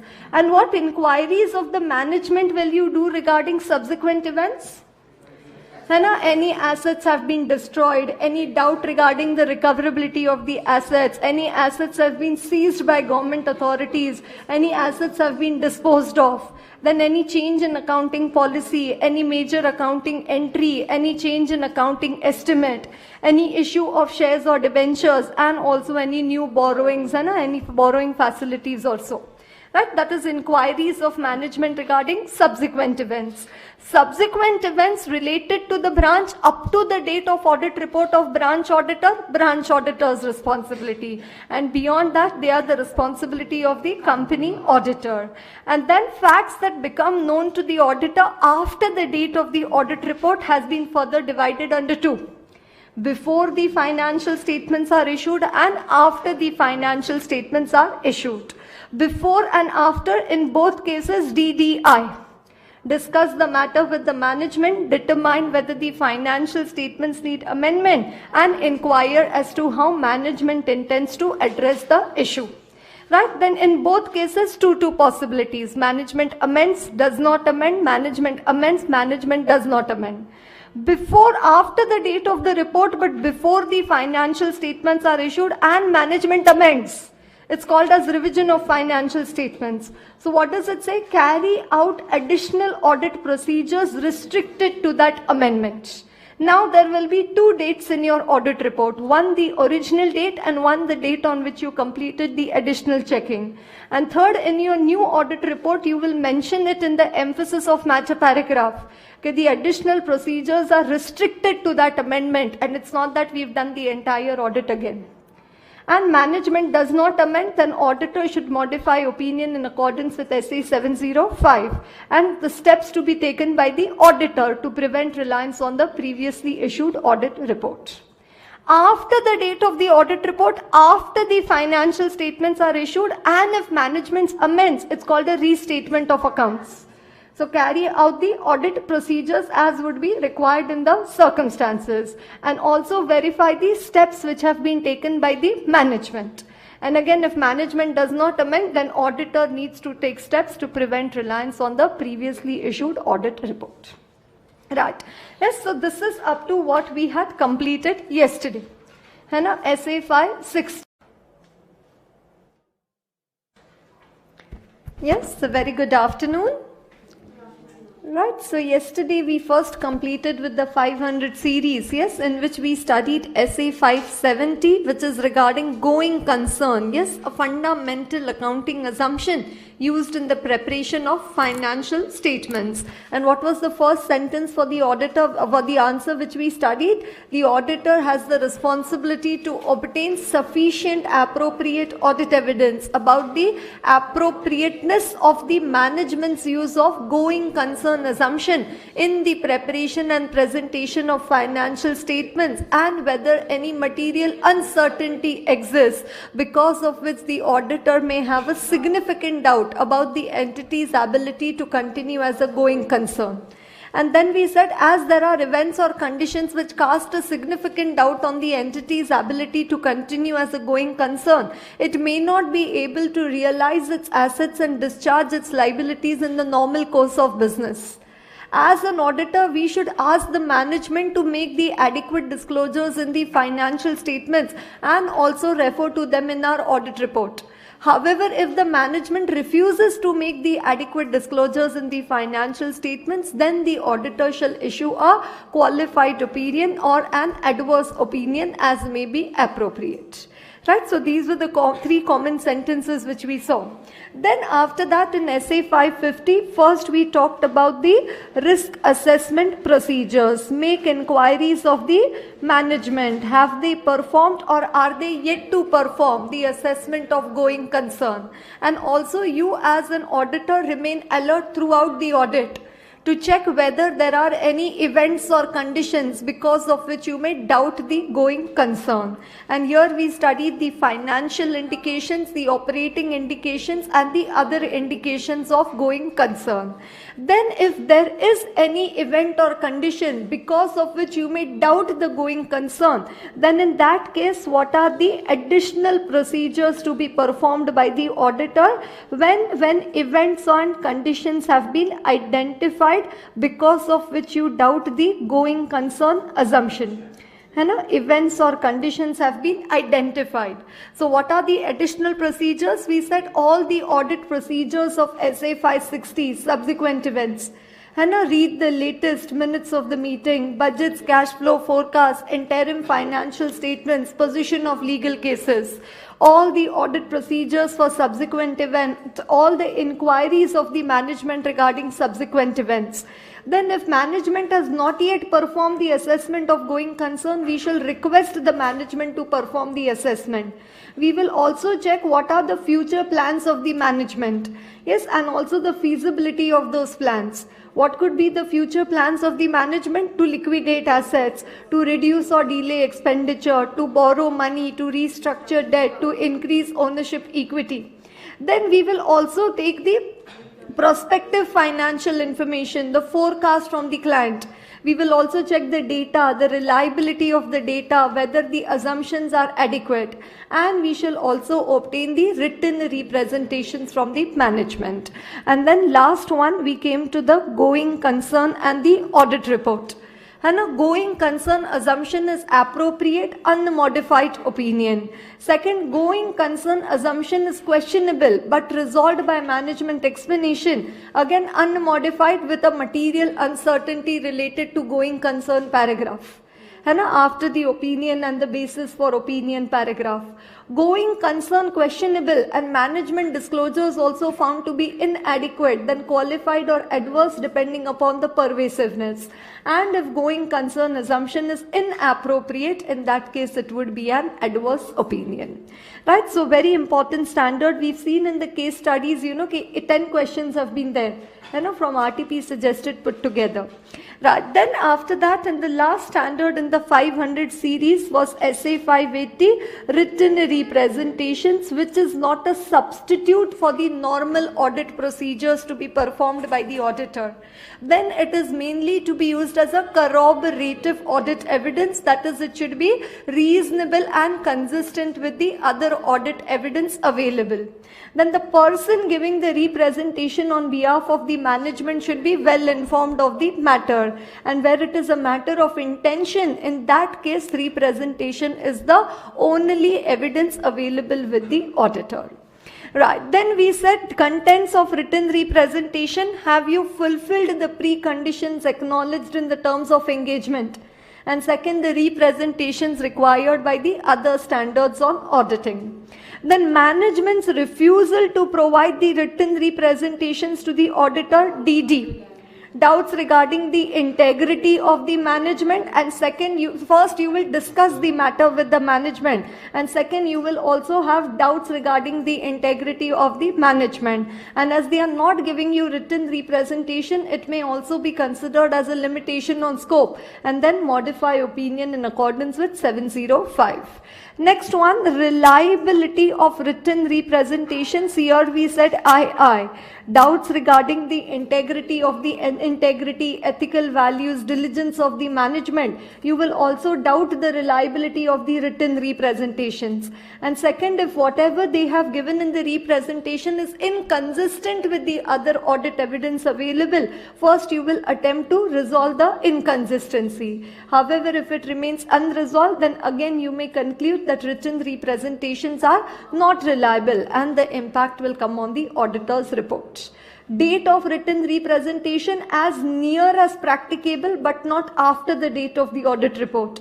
Period, the period covered by the auditor's opinion. And what if there is a change in management during this period? It does not diminish the responsibility of the current management to provide the representation for the whole of the relevant period. Right. Then after that we came to the two standards in the 700 series, SA 710 and SA 720. Yes, 710, comparative information, corresponding figures and comparative financial statements. Corresponding figures where only previous year figures are given, the auditor's opinion is only for the current period. Comparative financial statements where entire previous year set of financial statements is given and the auditor's opinion is for all the periods. Right now, Indian company Schedule 3 requirement is corresponding figures. Right. Then what are the procedures which you need to perform for this comparative information? One, agree the balances with the prior period. है ना? Current year financial statements, previous year column, and last year financial statements, current year column. You need to tick tock. Agree the balances with the prior period. Check whether accounting policies have been consistently applied. Any misstatement in the comparative information not reported, for that follow SA 560 and obtain written representations from the management including for any prior period items. Then after that we talked about the reporting on comparative. Yes, and two possibilities, corresponding figures and comparative financial statements. Corresponding figures, last year there was a misstatement and it was reported and it was not reported. And underreported, we say two things, it is resolved, it is not resolved. If it is resolved, no need to mention about it in the current year report. However, it is not resolved, then modify the current report. Last year there was a misstatement but you did not report it last year, modify current opinion with respect to corresponding figure. Prior period was audited by predecessor auditor, other matter paragraph. Okay, prior period has been audited by predecessor auditor, type of opinion and the date of report. And prior period unaudited, again other matter paragraph, that prior period figures are unaudited. Comparative financial statements, there is a difference in your opinion as compared to prior period. Reasons to be given in the other matter paragraph. Prior period audited by predecessor auditor, again other matter paragraph. And if you think that the opinion of the previous auditor is not right, he should have issued another report. So the auditor shall inform the management. The current auditor will inform the management. The management will inform the predecessor auditor and then he shall follow SA 560. And again prior period unaudited, then again other matter paragraph. Then we came to the last one in the 700 series, SA 720. The auditor's responsibility in relation to other information. It talks about other information in documents containing the audited financial statements. So we said contents of annual report minus financial statements is equal to other information. And what did we say? Whatever is the financial information in the other information, is it consistent with the financial statements? And for that auditor, you need to read the other information, preferably before the date of audit report, otherwise as soon as practicable.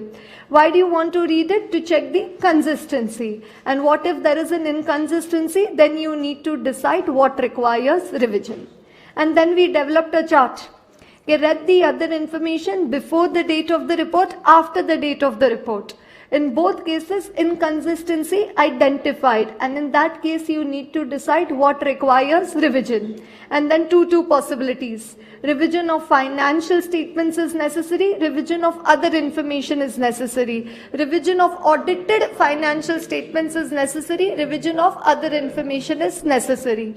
Revision of financial statements is necessary, management does not agree, modify opinion in accordance with 705. Revision of other information is necessary, management does not agree, communicate to TCWG, other matter paragraph, or withdraw from the engagement.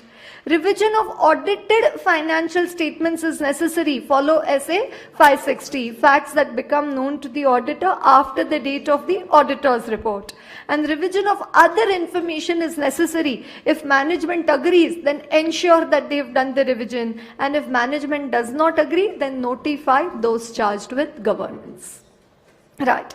Yes, so this is up to what we have already completed yesterday. And we did.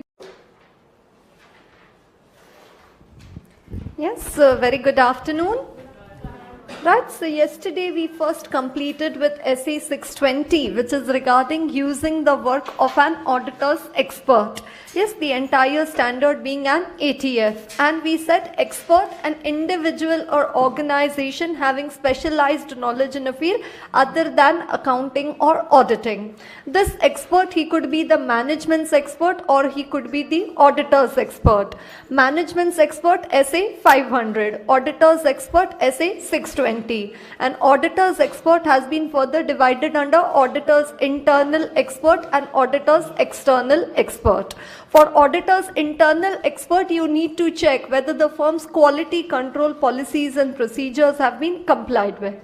Then we talked of what are the situations where the auditor may use the work of an expert. So we said valuations, right? Then actuarial calculation, estimation of oil and gas reserves, valuation of environmental liabilities, then the interpretation of contract laws and regulations, that's the legal matters, and analysis of unusual or complex tax compliance issues, so that is the tax matters. Then we came to the flow of the standard. What was the first point in the flow? Determining the need for an auditor's expert. Is there a need? And we said, is there a garage to appoint an expert? So the nature of the matter, how much is the risk of material misstatement? What are the alternative sources of evidence? Then auditor's previous knowledge and experience regarding the field of the expert, and also the firm quality control policies and procedures. Then you finalize, okay, no, we will have to appoint an expert, then searching for the expert. So for that we do the evaluation of the expert. For that we look into the CCO, the competence, the capability and the objectivity of the auditor's expert. From where can I get information regarding the CCO of that expert?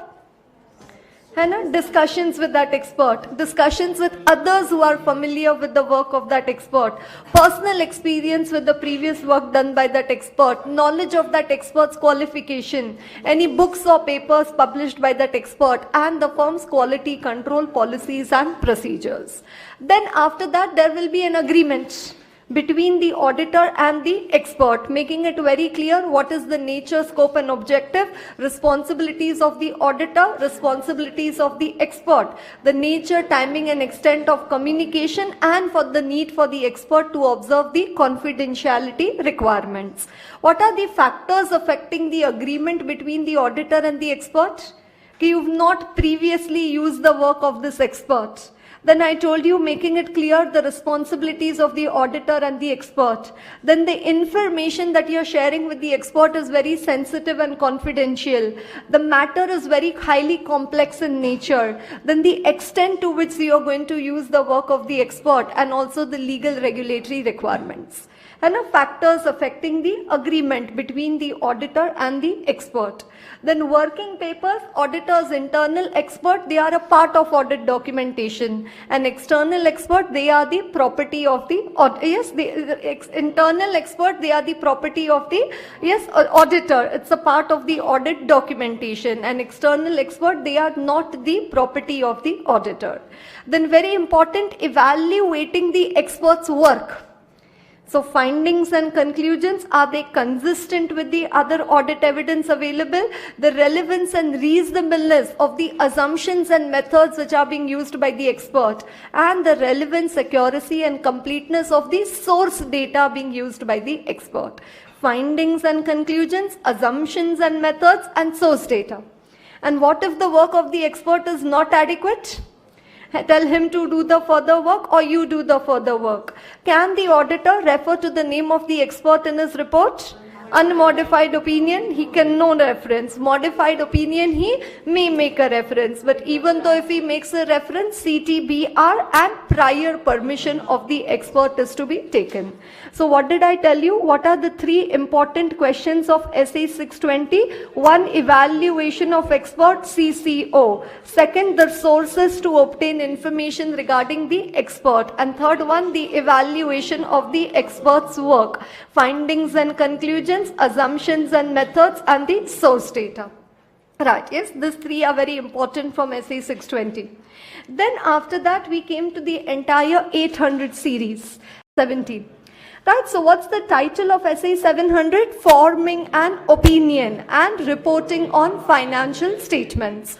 In order to form an opinion in accordance with SA 700, auditor, you need to check whether the overall objective of SA 200 has been achieved or not. For that, you need to check which is the AFRF. Is it a compliance framework or is it a fair presentation framework? If it is a compliance framework, matlab say example only accounting standards. And fair presentation means accounting standards plus a schedule 3. A compliance framework, we will express an opinion saying prepared. And for fair presentation, true and fair. Right, compliance framework, we will check for 6 points. Adequate disclosure of accounting policies. Accounting policies are consistent with the AFRF. Accounting estimates are reasonable. Information given in the financial statements is RRCU. Relevant, reliable, comparable, understandable. Effect of material transactions and events has been adequately disclosed. And the terminology used in the preparation of financial statements, including the title of each financial statement, is it appropriate? And if it is a fair presentation framework, then one more point. Okay, whether the overall SPC, structure, presentation, content of the financial statements is such that it achieves a fair presentation. Right, then once that we have formed an opinion, then you need to accordingly prepare a report. And then we talked about the contents of the audit report. Basic elements of the audit report, we saw 13 points. And we made sets of 2, 5 sets of 2 and 1 set of 3. Right. So what were the first 2 in the set? Title and addressee. Independent auditor's report to the members of ABC company. Then after that, what were the next 2? Opinion and basis for opinion. In the opinion, first we have those 5 points, no? Introductory paragraph. We have audited the accompanying financial statements of ABC Company Limited, which comprise the balance sheet, profit and loss, cash flow, notes for the year ended 31st March 2018. Right, so opinion, and then over there we also had the true and fair view or prepared. Give the information required by the act and give a true and fair view of the state of affairs, profits or loss and cash flows of the entity. Right, then after that, basis for opinion. Now whether, even if it's an unmodified opinion, this paragraph will come only. Basis for opinion. And what were the contents and basis for opinion? SRES. That we have conducted our audit in accordance with the standards on auditing specified under section 143.10. Then what was the next one? Yes, reference to the part or section of the audit report where the responsibilities of the auditor have been given. Then that the auditor has complied with the ethical requirements including independence. And we believe What do you believe? That the audit evidence we have obtained is sufficient and appropriate to provide a basis for our audit opinion. So this was standards on auditing. This was the responsibilities of the auditor. Then ethical requirements including independence, and then sufficient appropriate audit evidence. Right, so that was opinion and basis for opinion. Then after that we talked about the next two, going concern, if there is a material uncertainty, if there is a doubt regarding going concern. So this will not come when going concern is appropriate. Only when there is a doubt regarding going concern, this will be the next para. Then key audit matters, KAM, that we said we discuss in SA 701. Key audit matters, SA 701. So that was the next set. Then after that, what did we have? Management's responsibility for the standalone financial statements and the auditor's responsibility for the audit of financial statements. Management's responsibility, 134 subsection 5 of the Companies Act 2013, which is director's responsibility statement. 3AG and IFC. Accounting standards, accounting policies and estimates, accounting records, then going concern, and then adequate internal financial controls. All this is the responsibility of the board of directors, the management. Then auditor's responsibility, main point over there, reasonable assurance, to obtain reasonable assurance that financial statements are free from material misstatement.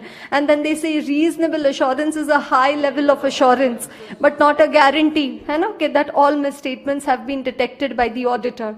And then it says as an annexure or as a reference, you can give these additional points in the auditor's responsibility paragraph. What did we say? Priya without a Y. Priya without a Y, no? And then we had GST. P was what? Professional judgment and professional skepticism. Then after that, risk of material misstatement. Then internal financial controls. Then accounting policies and accounting estimates. Then going concern. Then structure, presentation, content of the financial statements is such that it achieves a fair presentation. And we have communicated to TCWG how we've complied with the ethical requirements, including independence and any key audit matters identified during the audit. Right, so that's a huge change in the auditor's responsibility paragraph. Right, so management's responsibility and auditor's responsibility. Then after that you have the other matter. Here is just one example of other matter. When we go to 706, we'll see more such matters. But here what they are saying, when some of the branches have been audited by another auditor, the principal auditor, the company auditor needs to write in his report, okay, we did not audit the financial statements of 20 branches which have been audited by the other auditors. Then after that you have the report on the other legal regulatory requirements like Companies Act section 143 subsection 3, 10 additional matters of reporting to the statutory auditor. Reporting on other legal regulatory requirements. So that's mainly 143(3) of the Companies Act 2013. So that's the next set. And then towards the end you have the SPD. What is SPD? Signature, place and date. And a signature with firm's registration number and membership number of the member. Then place, the city where the report is signed, and date only after the financial statements have been approved by the board and only after the auditor has obtained sufficient appropriate audit evidence. So I hope you are at least introduced to the contents of the audit report. Right? Once again, tell me what are the contents of the audit report. Title, addressee, opinion, basis for opinion, going concern, key audit matters, management's responsibility, auditor's responsibility, other matter, other reporting responsibilities, and then you have the SPD, signature, place and date. See, title, addressee, opinion, basis for opinion, management's responsibility, auditor's responsibility, other reporting responsibilities, signature, place, date, these are permanent members. These are permanent members. Going concern will come only when there is a doubt regarding going concern. Key audit matter will come only when there is a key audit matter. Other matter paragraph, it will come in this example when branches have been audited by the branch auditors. Baki, this management's responsibility, auditor's responsibility, opinion, basis for opinion, these are fixed members. These are always going to be coming in the report.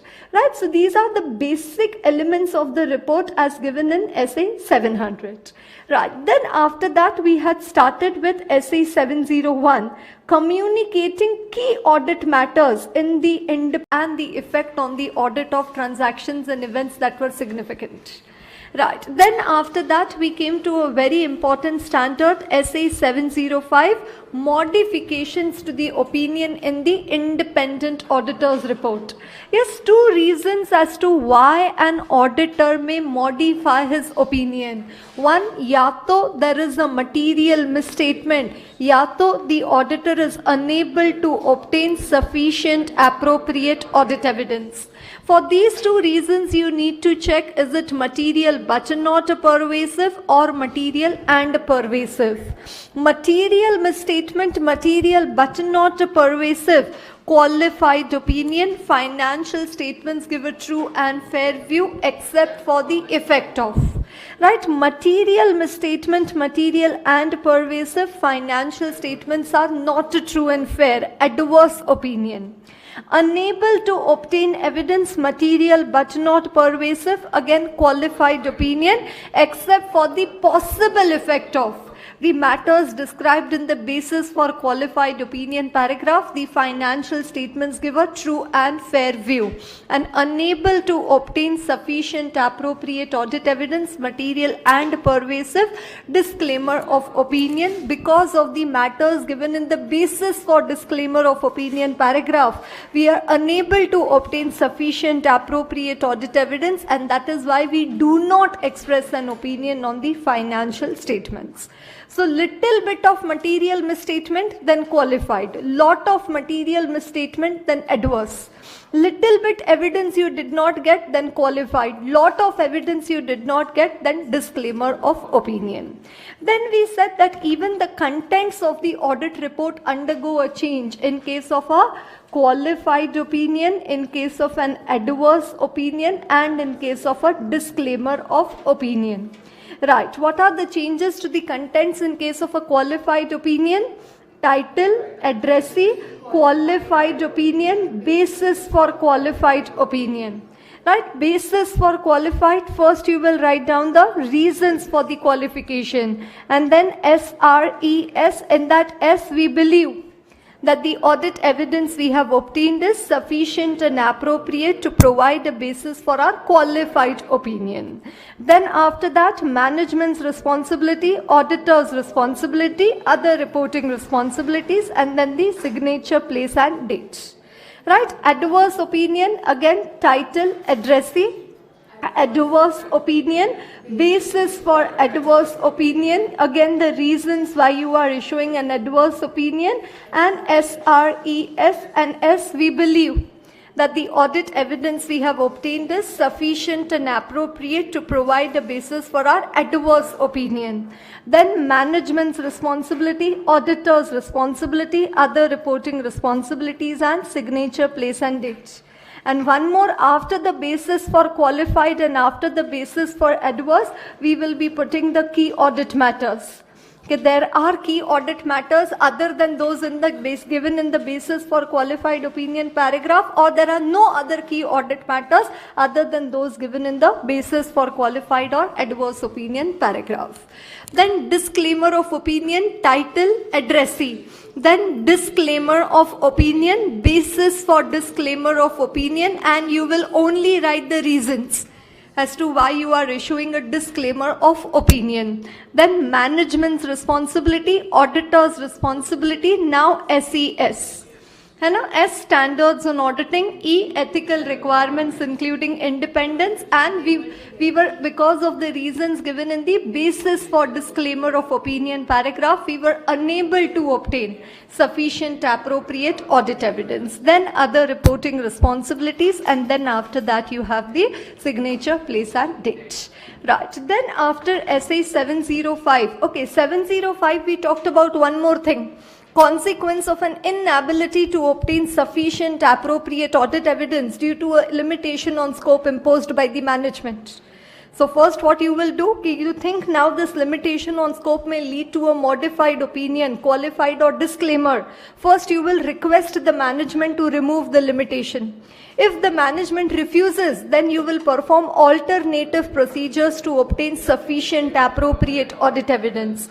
However, even after performing the alternative procedures, you are unable to obtain sufficient appropriate audit evidence and it is material but not pervasive, then you will issue a qualified opinion. And if it is material and pervasive, then withdraw from the engagement or disclaimer of opinion. And if you withdraw from the engagement, before withdrawing, you need to communicate to TCWG the reasons for the withdrawal. And we also went to section 140 subsection 2, resignation of the company auditor, before the expiry of his term. So within 30 days from the date of resignation, the auditor has to file form ADT 3. And after that, we had started with SA 701, communicating key audit matters in the independent auditor's report. Communicating key audit matters. And what was the first important term over there? Matters of most significance. And these are the matters out of the matters which have been communicated to TCWG. And then the scope of the essay, we say that key audit matters is not a substitute for M. For M kya hai? You understand? Is not a substitute for management may requiring to make disclosures in the financial statements as per the AFRF, for a modified opinion to be issued in accordance with SA 705, then for a material uncertainty relating to going concern and a separate opinion on individual matters. Key audit matters is not a substitute for M. We said that yesterday. And then after that we said determining the key audit matters. So what were the matters we said? One, risk of material misstatement and significant risk. What are the RMM and the SR? Risks of material misstatement and significant risk. Then significant auditor judgment involved, mainly areas where there is high estimation uncertainty. Right? And then the effect on the audit of transactions and events which have occurred during the current period. Effect on the audit of the transactions and events which have occurred during the current period. And what description do you have to give in the key audit matter paragraph? Why this is a key audit matter and how it has been addressed during the audit. That is the description which you have to give in that paragraph. Okay. Then after that, how to determine whether a particular matter is of most significance? I think you had written down this answer yesterday. Where you had a lot of interactions with the management, robust, in-depth and frequent interactions with the management. As compared, relative to the other matters, this matter is more important. A severe control deficiency identified, audit effort required, significant audit effort required, specialized skill or knowledge required, consultations required to be taken.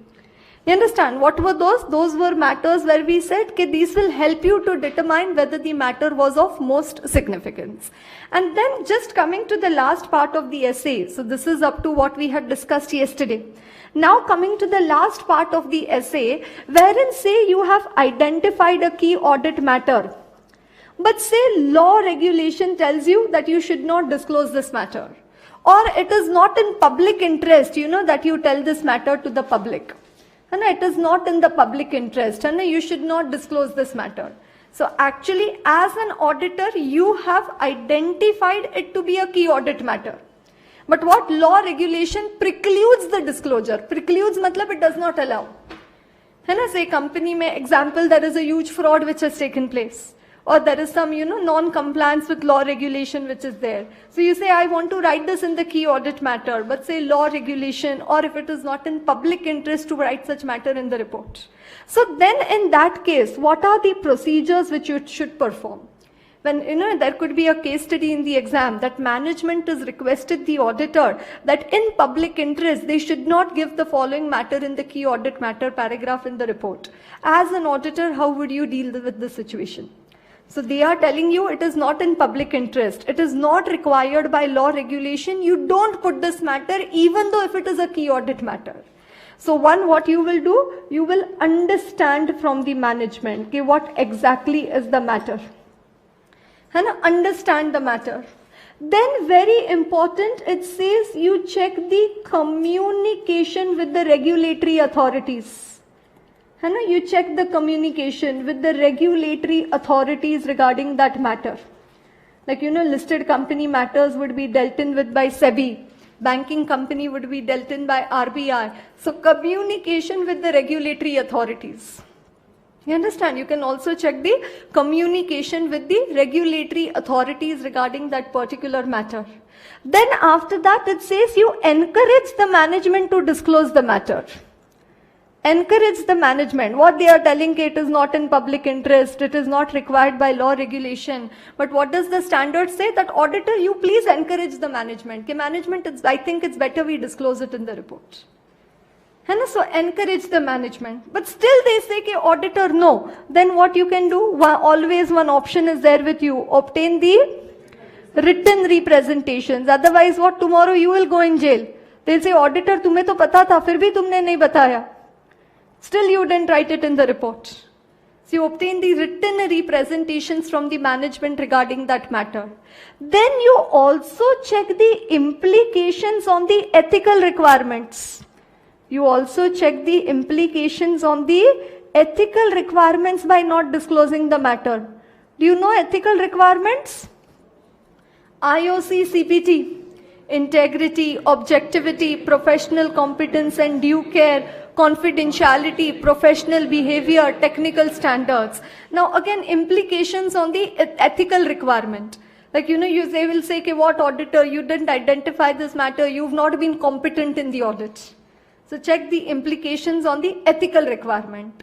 And say finally it's a matter of judgment, okay, whether I should put it in the report or whether I should not put it in the report. And because there is such huge amount of risk involved, it says final option auditor, go for a legal advice. Final option, what to do? Ask some lawyer, take some legal advice. Okay, this is the matter, law regulation says not to disclose, management is also pressurizing us, don't put it in the report, but I think I should put it in the report, so what should I do? Understand? So it says maybe you will have to spend some amount to pay to the lawyer, but it says you may take legal advice. You understand? What is the question? Very important, I told you, you should understand what's the question which is being asked. There is a key audit matter which you've identified, but management or law regulation does not permit the disclosure of that matter. So what are the procedures which you will perform in such a situation? कि तुम्हें तो लगता है कि ये report में डालना चाहिए, but they are saying no. So then what are the procedures? First, understand the matter. Then after that, check the communication with the regulatory authorities regarding that matter. Then encourage the management to make the disclosures. They might be scared. Like right now, people are scared to deposit the money into the bank account because they know income tax scrutiny will start. So encourage the management. They say someday too you will have to face the problem. Then obtain the written representations from the management. Check implications on the ethical requirements and legal advice. So in 701, I have made you write 2 questions in the class. One regarding how to identify whether the matter is of most significance. And second, when in public interest the matter is not to be disclosed, then what are the procedures to be performed by the auditor? Does everybody get that?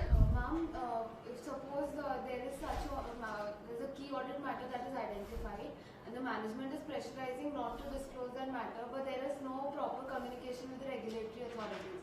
As in the law does not say anything about its disclosure. So can we shift it? I mean, is it an example of limitation of scope after the engagement? Yes, so in that case, it will be considered as limitation on scope. So you encourage management and still they are not agreeing. So they will have some justification for the same. No. Then in worst case, what you can do, last case, take legal advice for the same. So only the second step will not be there because it's for regulatory is not there. In case of the other matter paragraph in the audit report, if we specify that, for example, 20 branches have been audited by the branch auditor, then does it take out the responsibility from us of that branch? No, no. It's responsibility continues. Yes. There is a rule, in IPCC you studied basic principles governing an audit. Na? In that one basic principle is work performed by others. So whichever, can you use the work performed by others? Yes, but only CTBR. What is CTBR? Continues to be responsible. So I writing in the report in the other matter paragraph that 20 branches have been audited by another auditor. Still, I continue to have the responsibility for those branches also. You understand? So that we anyways again see it in SA 600. Yes, okay.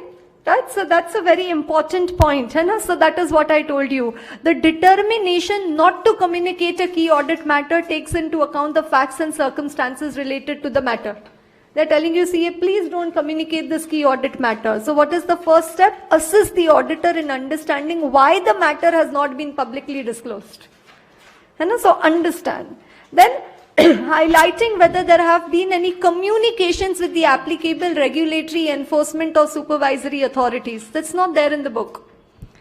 Okay, this I'm showing you from the text. Yes, any communications with the regulatory, enforcement or supervisory authorities in relation to the matter.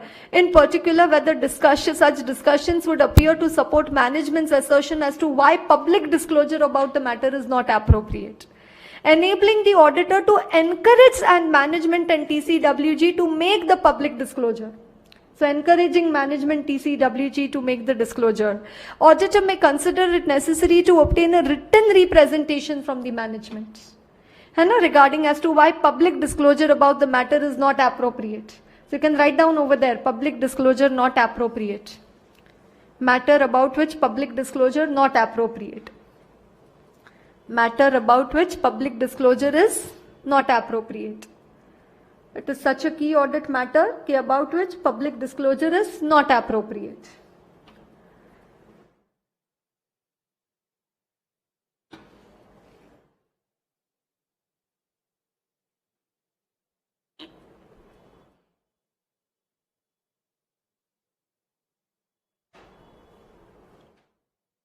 Right, then it may also be necessary for the auditor to consider the implications of communicating the matter in light of the relevant ethical requirements.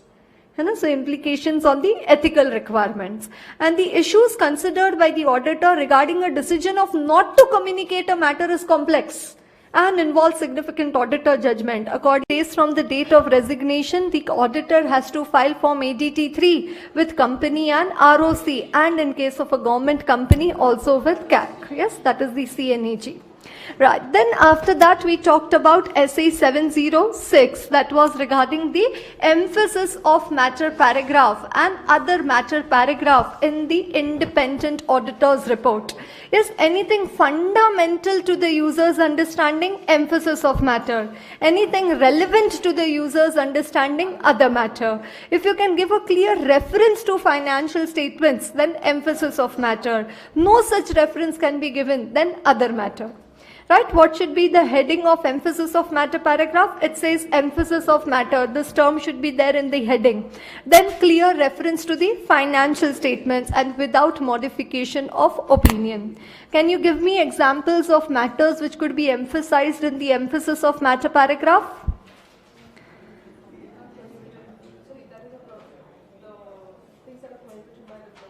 Things which are prohibited. Uncertainty related to future outcome. Okay, AFRF is unacceptable but required by law or regulation. Management has prepared financial statements as per a special purpose framework. Facts have become known to the auditor after the date of the audit report. Substantial doubt regarding the going concern assumption of the entity. Major catastrophe, early application of a new accounting standard. Those are all examples of emphasis of matter paragraph. And other matter paragraph, what are the examples? Yes, other matter paragraph, auditor wanted to resign because there was a limitation on scope, but he could not resign. The report is only for a specific set of users, and a specific set of intended users, and should not be distributed to or used by other parties, and other third parties. Law regulation permits him to give further explanation, and a client has asked him to perform some additional procedures and report upon the same. Another set of financial statements have been prepared. Right? So that is emphasis of matter paragraph and other matter paragraph in the independent auditor's report. And these two paragraphs, they don't have any fixed location. And they are floating.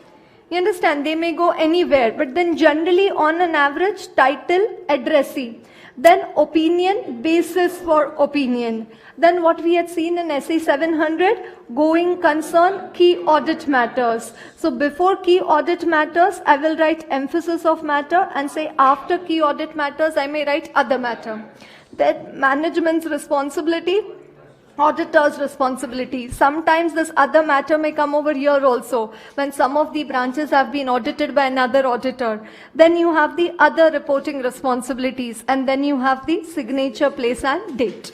And this opinion, basis for opinion, will become qualified opinion, adverse opinion or disclaimer of opinion, and basis for qualified opinion, basis for adverse opinion and basis for disclaimer of opinion.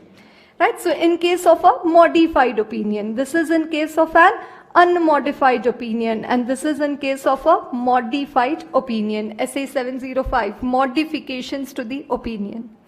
Right? So is the content of this key audit matters is coming from SA 701, emphasis of matter paragraph, SA 7